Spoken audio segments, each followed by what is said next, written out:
Time to introduce our speaker, who's going to address the topic of Mrs. Slater and the Lincoln conspiracy. Bob O'Connor is a historian, researcher, the author of 21 Civil War books, a number of which are for sale to my left. He lives in Charlestown, West Virginia. He is now retired. He writes full-time, as his passing time. His literary interest is subjects, characters not widely known in the Civil War field. Mr. O'Connor has been named finalist 4 times in national book competitions, and to my knowledge, and I just learned this today, he is the only War Layman reenactor in the United States. Is that right?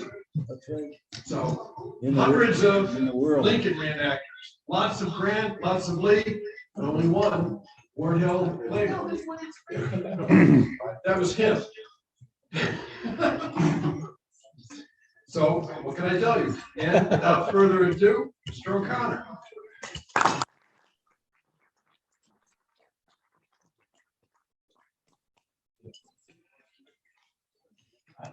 After that slide, it's my great pleasure to be here. So I was told by several people that have spoken here before that you haven't made it until you speak to the Cleveland Civil War. Huzzah! I made it. I've spoken over 1,000 times. This is the first time.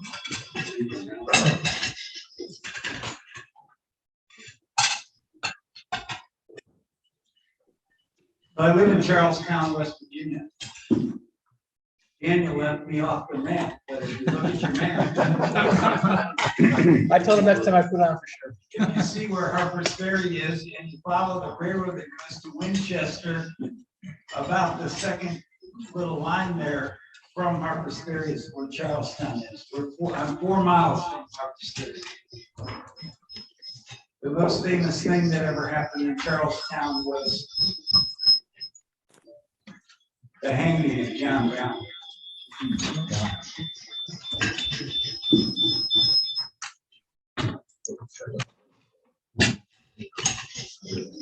So we'll see if we can continue. So my first published work was 1959, a Junior Historical Society magazine in Illinois. I grew up in Illinois. Became enthralled with the Civil War when I went the year before to the centennial of the Lincoln-Douglas debates in Galesburg, Illinois. The featured speaker was Charles Sandburg. As a little 6th or 7th grader, I was pretty impressed. That's where I got my love for the Civil War. A couple of years ago, I ran into a couple who had seen on my website that I had been to that event.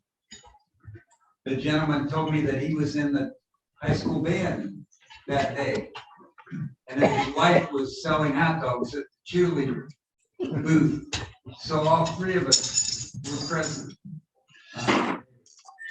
So that was pretty cool. So I've had about 5,000 articles published. And my first book came out in 2006. I've always wanted to write a book. And when I ended up living in Charlestown, I found out that 2 of my favorite characters of all time had been there. John Wilkes Booth and John Brown. John Wilkes Booth was at the hanging of John Brown. And I have 23 books in print. 21 of them are about the Civil War, including an audio book, 2 children's books, and 5 ebooks. I don't like ebooks. I don't think you like ebooks, but I'll tell you one thing. Authors make no money on ebooks. Keep that in mind. That's why I don't have it. So I like to write about significant characters and significant topics that the average person doesn't know anything about. Before this was announced that I was your speaker and my topic, how many of you have ever heard of Sarah Slater? One person.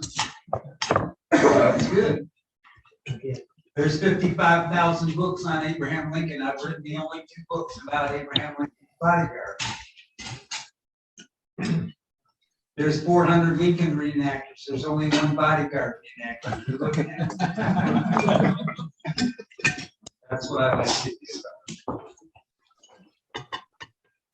I get a lot of opportunities to speak because some of these Civil War roundtables have been around for 50 years and they need new topics. They're looking for new topics all the time. So I provide a lot of those new topics. I also like my books also have a local connection, and I'll show you that connection as we go along. Mrs. Slater is one of those persons. So Sarah Antoinette Gilbert was born in Middletown, Connecticut, January 12, 1843. This is the only photograph that is known to have been taken about Sarah Gilbert. Her father was a high school French teacher. Her mother was born in Trinidad, and her grandmother was from Martinique. They spoke French at home, and that's important to her story. She wanted to become a French actress. So she always pretended that she was somebody else, and she had all kinds of aliases. So when someone came up and asked her as a little girl what her name was, she'd give them all kinds of names. She never gave them her real name.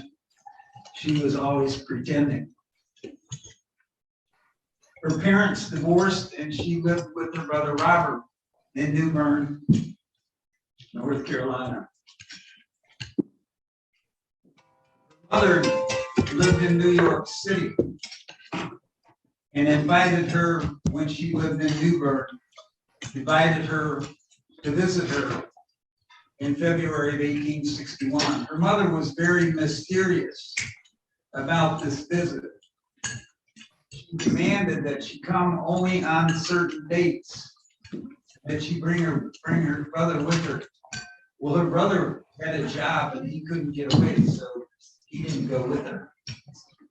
Her mother wouldn't tell her why those dates were important or what they were going to do or anything, but her mother told her to bring one of her best dresses that she was going to dress up. Her mother took her to the Gaiety Theater in Albany, New York, to see a performance of Romeo and Juliet.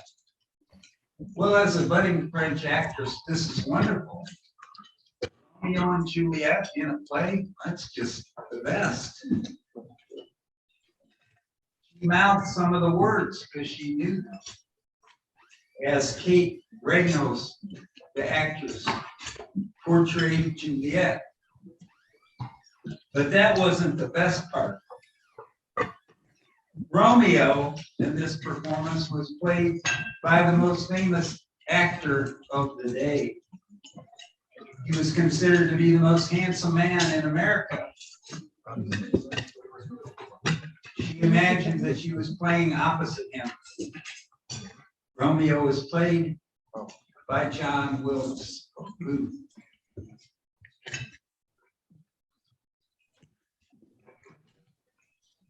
So when they lived in New Bern, they boarded with J.I. Pennington, who was the editor of the local newspaper. He also did a lot of printing. He printed tickets and flyers and posters, and that's what Robert worked for him. Her brother Robert worked for him doing those tasks. Mr. Pennington gave Sarah 10 dance lessons for some work that she did for him to the Rowan's Dance and Waltzing Academy.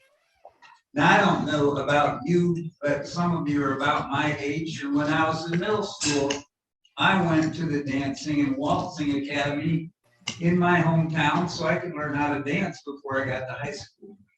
So this was pretty common. So the Rowan Dance Studio was operated by Mr. Pennington's friends, Rowan Slater. Sarah was the only lady there that didn't have a partner, so she ended up dancing with Mr. Slater. And there's a advertisement from one of the newspapers in New Bern showing the Dancing and Waltzing Academy. Their lessons were held in the local hotel in the ballroom.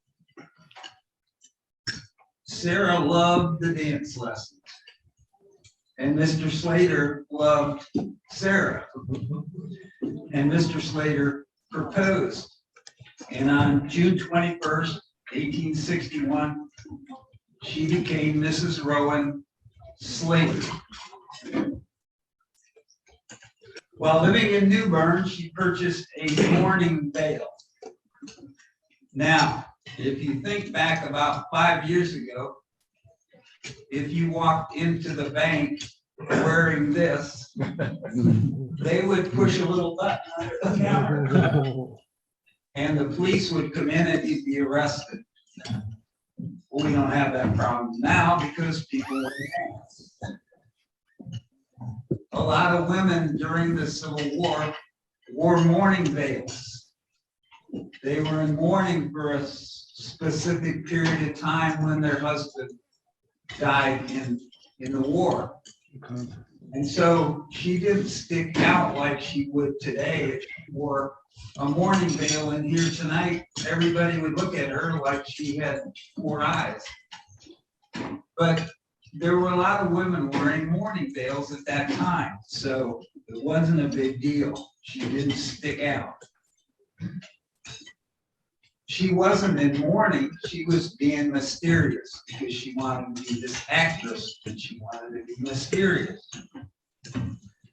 She always wore the mourning veil in public, so nobody knew what she looked like, which is also important to the story. She was hiding behind the veil. Now there's what her mourning veil looked like. How many of you can tell me what color her eyes are? Whether her face is round or square or pointed, or whether she had a big nose or a small nose, or what color her hair was. Nobody knew. And she liked that. She didn't want you to know. So when the war began, Robert and Sarah's 2 brothers joined the Confederacy. Now they all were from Connecticut, but they were all living in the South. Rowan's Dance Academy closed. There were no men to dance with the women. All the men went to war. So Rowan closed the dance academy, and because he didn't want to serve in the war, he got a position with the Confederate Army through Mr. Pennington's help as a purchasing agent for the Confederate government. Life of Mrs. Slater, the aspiring actress, was not going well.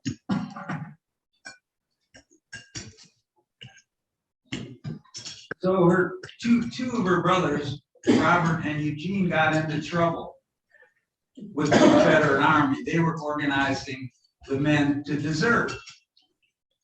Not really good to have on your resume, because if you got caught, you often got hanged or were part of the firing squad. So it wasn't something that was real smart to do. It was only through the intervention of General Robert E. Lee that they avoided prosecution. Her husband Rowan enlisted in the 20th North Carolina Infantry in June of 1864. She never saw him again. She never saw him again.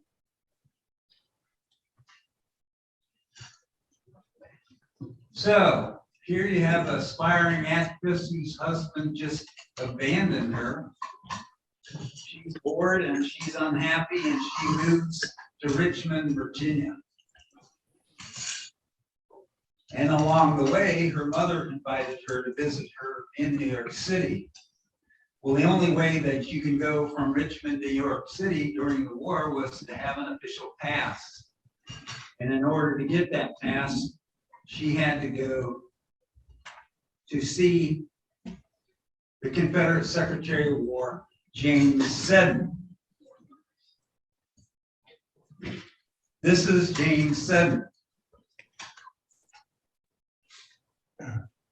When he looked at her petition to go to New York City, she had said that her only brother died in the service of the Confederacy, which wasn't exactly true.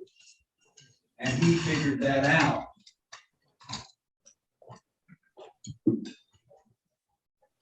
So he decided that he was going to blackmail her.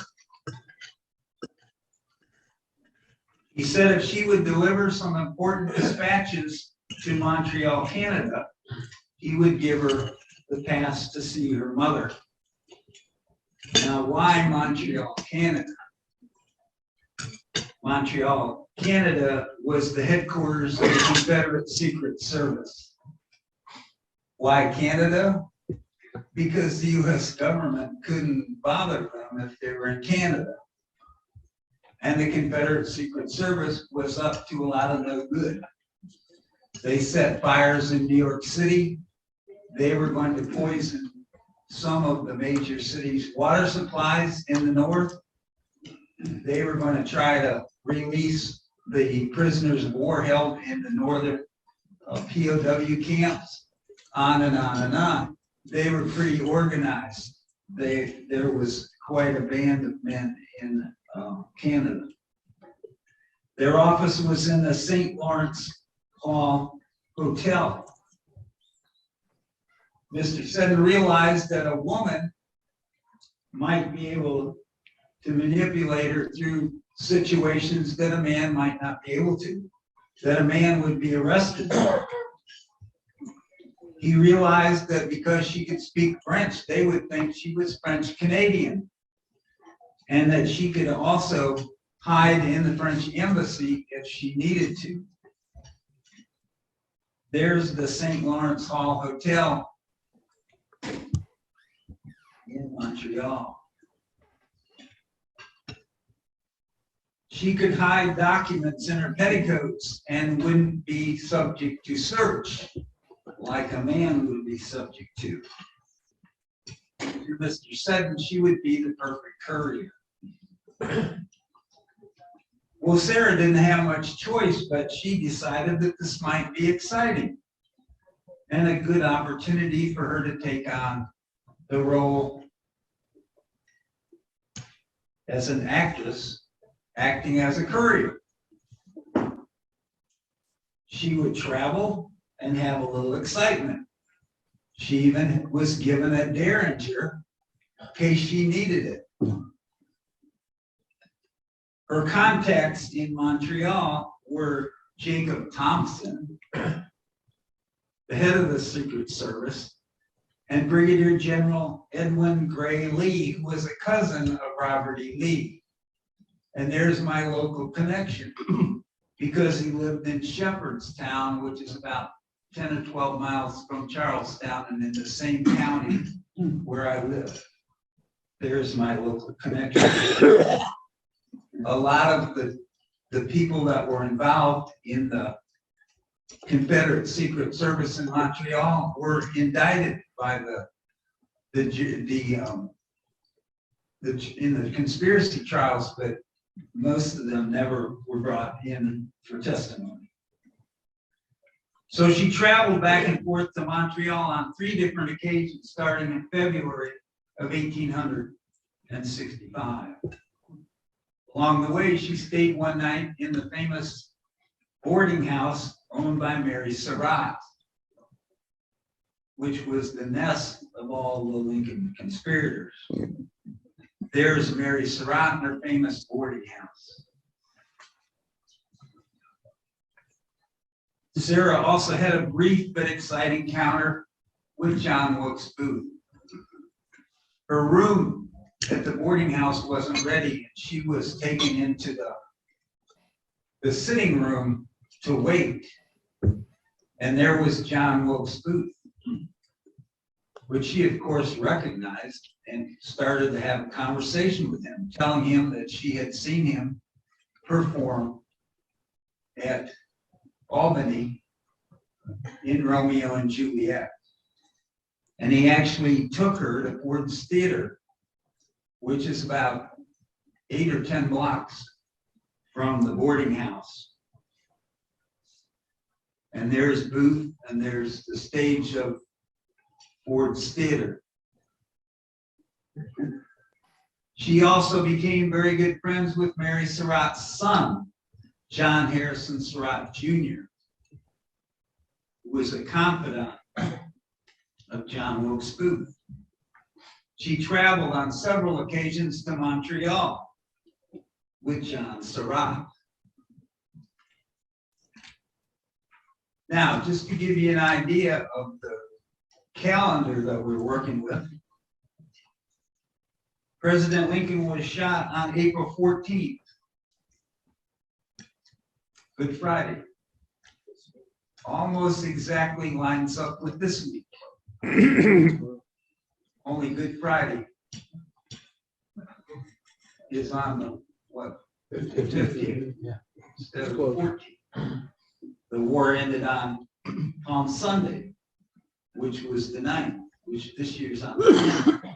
So it almost exactly lines up. President died on Saturday, April 15th.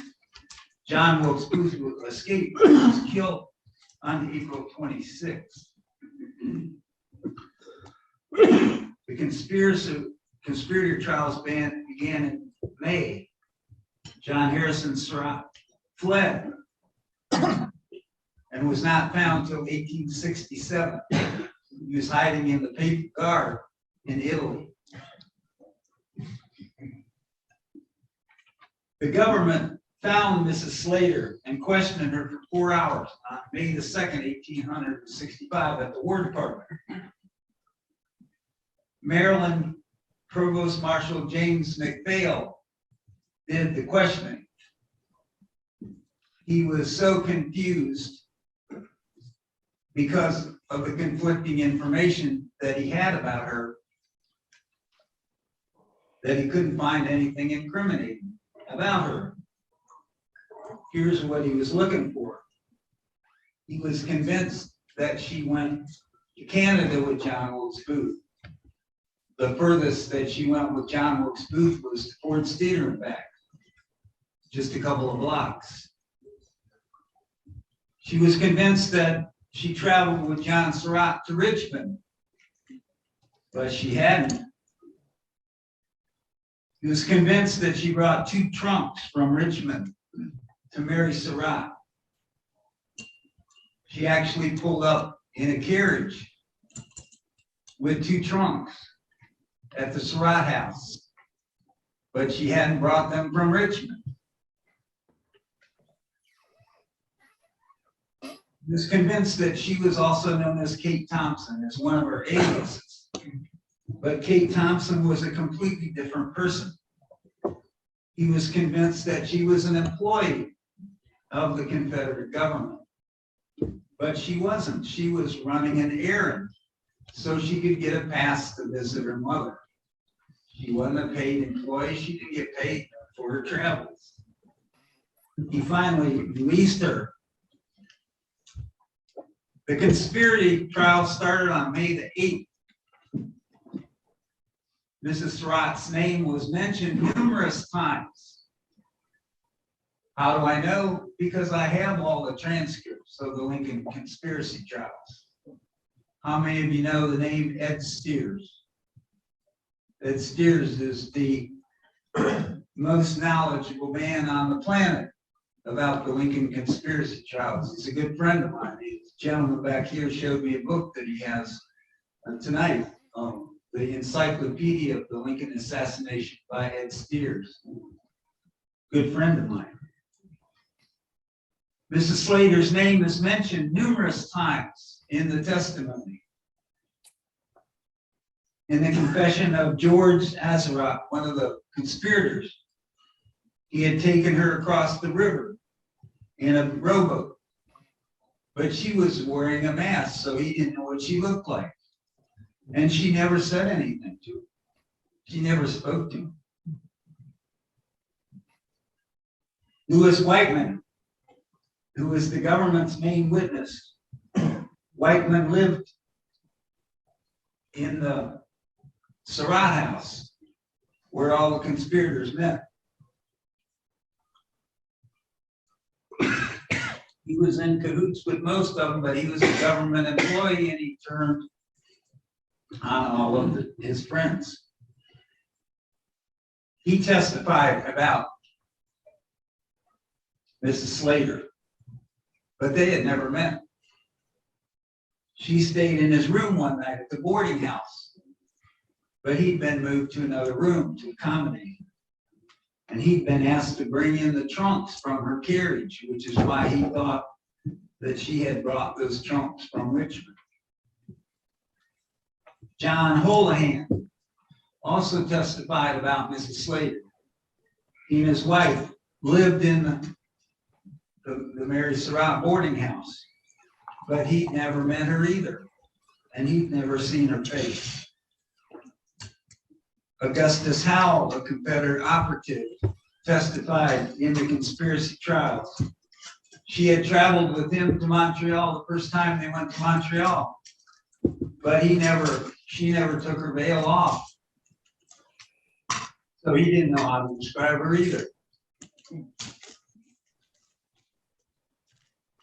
was common knowledge that she spoke French, but broken English. Well, she didn't speak English because she didn't want you to know that she could speak English. So everybody thought she spoke French. She spoke English fine. But people didn't know that.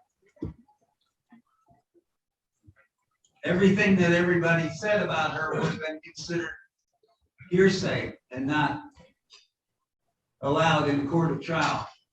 Unless, of course, you have a military trial, which is what the conspirators had. And their jury was 9 Union generals, which was fair, right? Yeah. The 2 men who had ever seen her face without the mask was John Surratt and John Surratt, and neither of them were available to testify. John Surratt was captured in 1867 and brought back to trial. His trial was a civil trial. So he had a jury of 12 of his peers. The war was over. There weren't military trials anymore in 1867. Mrs. Slater's name came up again. Mr. Whiteman testified about her again.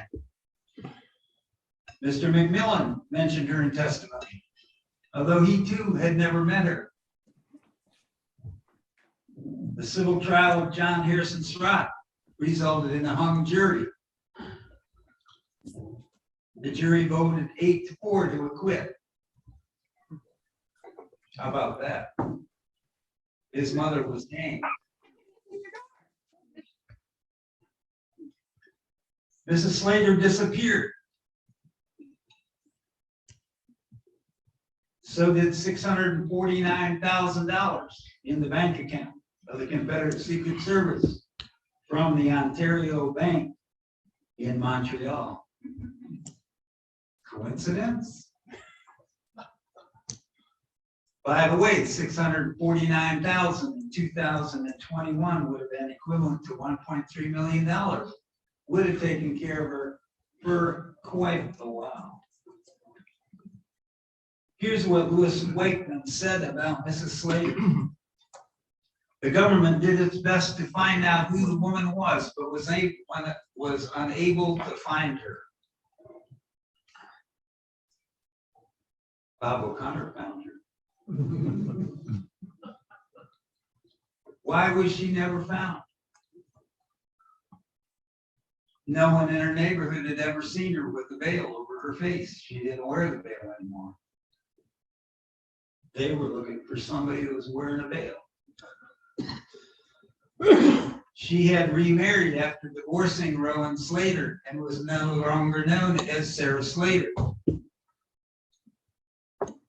She spoke fluent English. They were looking for somebody that spoke French. She didn't speak French because none of her neighbors spoke French. She could have spoken French to them if she needed, but she didn't need to. So they were looking for a lady with a veil, whose name was Mrs. Slater, who spoke French. She was hiding in plain sight. She was also considered too pretty to be suspected as a missing Lincoln conspirator. The book is very well researched. It took me several years to find out what happened to her after the war, because nobody seemed to know. The trial testimony, as I said, was recorded by stenographers who used a shorthand, and at the end of the day, they transcribed the shorthand, so they wrote down word for word what the people said. In fact, in the Lincoln conspiracy trial, from Ed Steer's book, that testimony was published in the Washington newspapers every single morning after the testimony from the day before, so you can read exactly what everybody said. One of the most curious things about the testimony was in the trial of Dr. Mudd. Dr. Mudd's slaves testified. Well, that's pretty unusual because slaves weren't considered people and didn't have the right to testify, but they testified in the conspiracy trials. How about that? There's the book. It's 234 pages. Sells for $16.95. I'd be happy to sell you one of those books or one of the other books. But I want to tell you about a couple other projects I'm working on. I recently published a book about a 48-shot repeating rifle invented by a man from Stanton, Virginia, which was never manufactured. Now, can you imagine the guys on this side, I don't care which side it was, had single shot muskets, and the guys on this side had 48-shot repeating rifles. And these guys shot at those guys, and as they're reloading, all of a sudden they have 20 or 30 holes in them. Do you think that gun might have changed the length of the war? Or perhaps even who might have won the war? Yet the gun was never manufactured. There's only one known gun, and it's in the museum in Richmond, Virginia. That was the copy that was taken to the patent office because a patent was filed on that gun in 1861. I'm working on a book on Abner Doubleday. Anybody know who Abner Doubleday is? Oh, yeah. Who's Abner Doubleday? Not the inventor of baseball, we know that. My book is called Abner Doubleday, the Civil War general who did not invent baseball. Most of us grew up thinking that he did. Baseball was supposedly invented by Abner Doubleday in 1838, Cooperstown, New York. Although he lived in Cooperstown, New York in 1838, Abner Doubleday was a student at West Point. He was not allowed to leave campus unless he signed out. He never signed out that entire year. So how he invented baseball in Cooperstown while he was in West Point, I don't know, but you'll learn about it when you read that book. I'm writing a prequel to The Perfect Steel Trap, Harper's Ferry, 1859, which was my first book. A sequel is the book after that book. A prequel is the book before that book. The prequel will tell you who the Raiders were and how they became affiliated with John Brown and how they got to Harper's Ferry. I'm also writing a book about Henry Uhlke, a Civil War photographer and painter of the rich and famous. Anybody ever heard of Henry Uhlke? Oh, good. Those are the kind of books I like to write. I'm also working on a book on James Limber Davis. Anybody know that name? There's a statue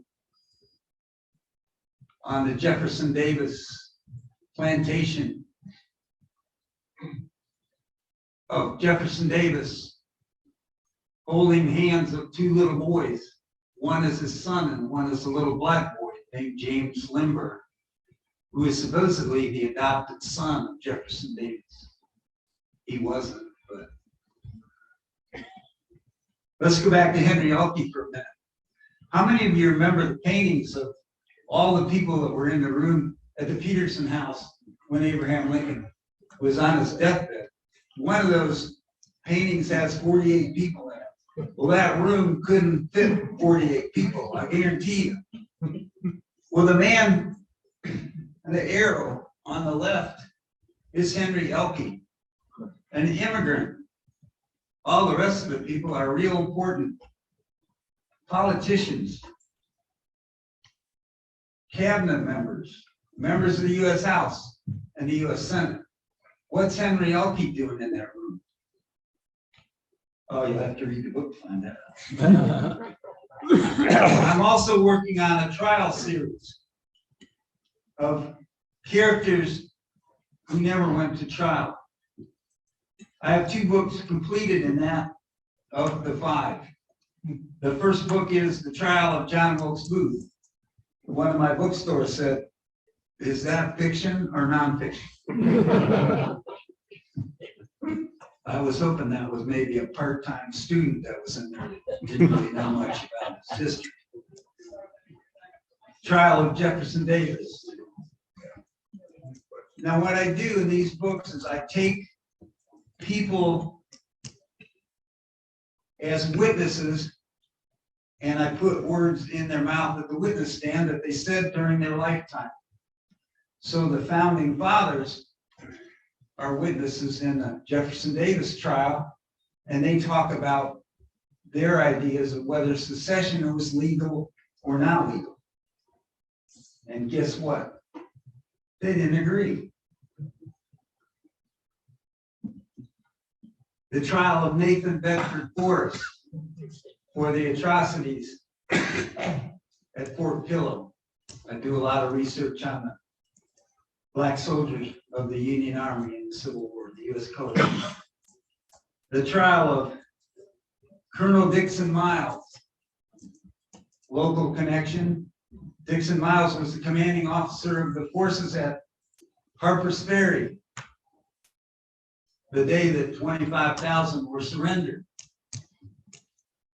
And if he would have lived, he would have been tried for certain for failing to follow his orders, which were to hold Harper's Ferry at all costs.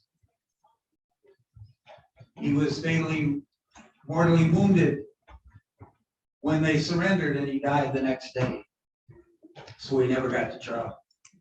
The 5th book is out of my normal genre, Civil War, but I think you might find interesting. The Trial of Lee Harvey Oswald.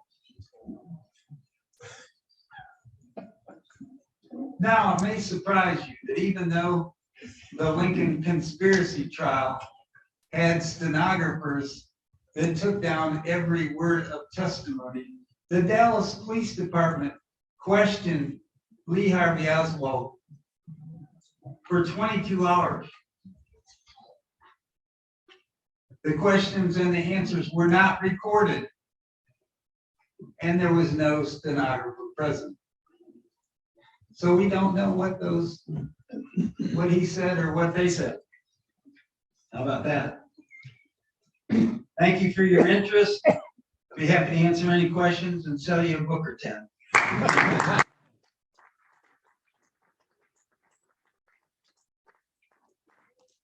Questions. The quiz. I forgot to do the quiz beforehand. You have filled out your quiz and you correctly guessed the answer. Please give them over to Bill so he can determine who gets one of the 5 prizes that are available this evening. We do it while the question and answer session is in process. So I would like to begin the question and answer with what was Mary Slater accused of with regard to the conspiracy? Oh, go ahead. My question is, you've made a substantial case of guilt by association with Mrs. Slater. If she would have been charged, what specific act did she do with the conspiracy? Well, she was connected by, as you said, by association. But she was also connected by the fact that all of these people in the conspiracy trials thought that she was involved enough that they were testifying about her. So she, But they couldn't get an idea. well, but think about it. Mary Surratt owned a boarding house, and a lot of monkey stuff was going on in the boarding house. Are you responsible for what the people that are renting your, rooms in your boarding house? Of course, she also took some guns down to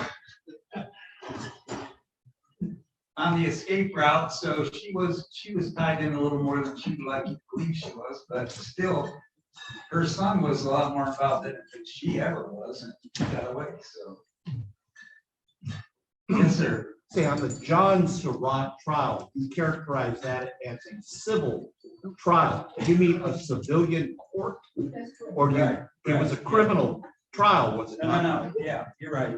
And where was that held? In Washington. In Washington. He had counsel? Oh, yeah, it was a legitimate, Trial. But you also said he was on a lecture tour and he wasn't even present during the trial? No. Did I miss that? I'm sorry. no, he was, That was after the trial. All yeah, right, he so was was- present after he got freed. He decided he'd go make some money by lecturing, Yeah, and telling his side of the story. so that was subsequent to the hung jury. Right. And he did not testify at his own trial. No, All right, thank you. people rarely do. In fact, I found this interesting too. In 1859, when John Brown was tried, you were not allowed to testify in your own trial. John Brown stood up 3 times and testified 3 times. People thought he was a crazy man, but he didn't have to swear to tell the truth, and they couldn't cross-examine him. And the stenographer took down every word that he said, and it made all the newspapers. So if you think John Brown was a crazy man, he was dumb like a fox. He knew exactly what he was doing. But you could not testify in your own trial in those days, even if you wanted to. So, good questions. All the way in the back. About 5 weeks ago, there was a special on PBS about a post-mortem photograph of Abraham Lincoln that was taken in the Peterson house that they discovered. And it was a program on how they were going to prove the provenance of this. They did a pretty good job, and the photo right now, according to PBS, is worth about $13 million, and the ownership is in dispute. Do you have any comments on that? I actually know a lot more about that photograph than probably most anyone in the world. I was speaking in Chicago several years ago when my James Hanger book came out. I was speaking at the convention of Civil War doctors, and a couple approached me and asked me if I would look at something that they had up in their room. Well, I thought they were pretty strange people, and I told the people that I was with that if I didn't come out in an hour or so. They needed to call the police. So I went in there and they showed me a PowerPoint on that photograph. And when they first showed it to me, I said, there's no way that's Abraham Lincoln. And as they went through the PowerPoint, they had sent this photograph to all kinds of people that were in forensic identification and everything, and they showed that the mole that Lincoln had was so many centimeters from there to his nose and there to his ear and everything, and everything lined up. And I couldn't get it in my head that that was Lincoln. But you have to remember, he had a bullet behind his right eye, and his right eye was all, and it, was all puffed out and everything. I came out of that thinking that it was Abraham. And they asked me if I would write a book about the photograph. And I submitted a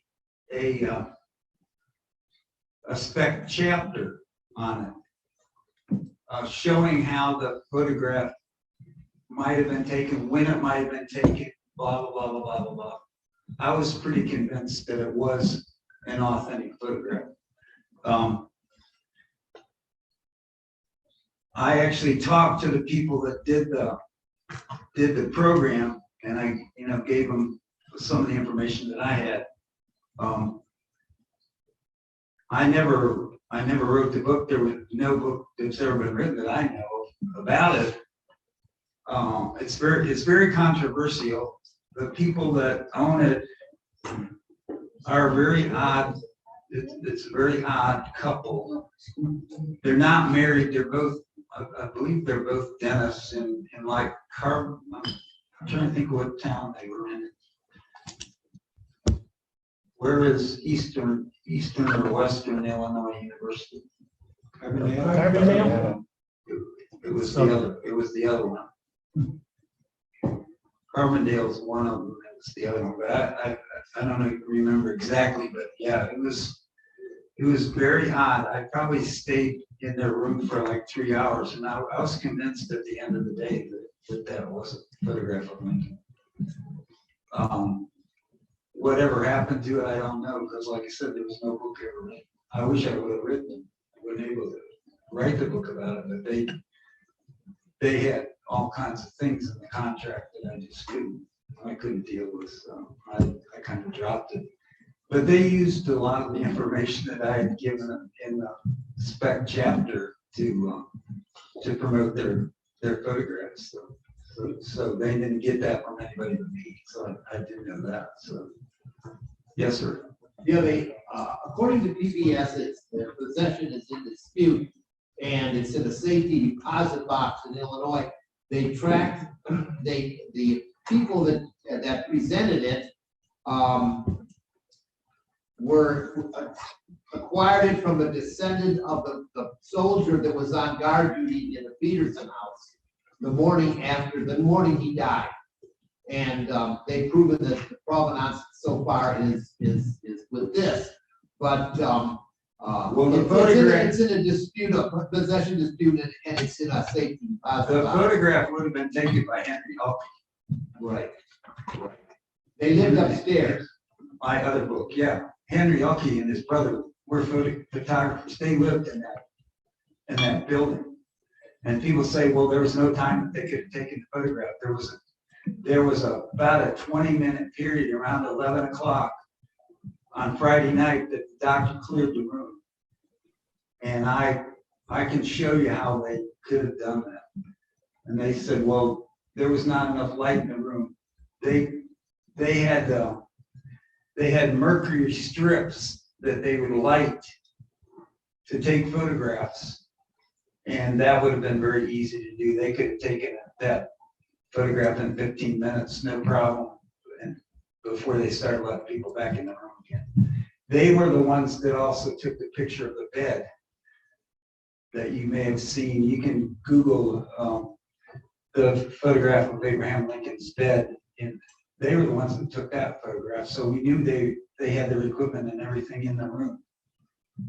So yeah, good question. And yeah, I'm way more involved in that than anybody knows. So kind of interesting. Yes, sir.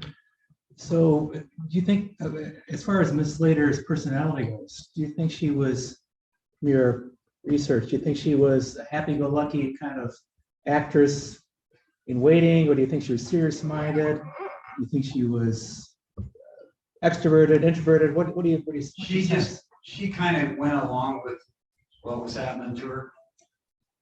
And she was a lot closer to John Surratt than many people would have given her credit for, because I have some, information that she left about John Surratt. And so she was definitely tied into them. How much, is speculation, I guess. So, yes, sir, over here. Couple questions.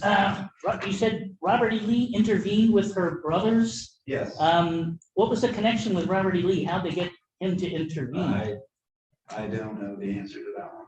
I was more interested in her than her brothers. And you know anything about Rowan Slater after the war, where he wound up?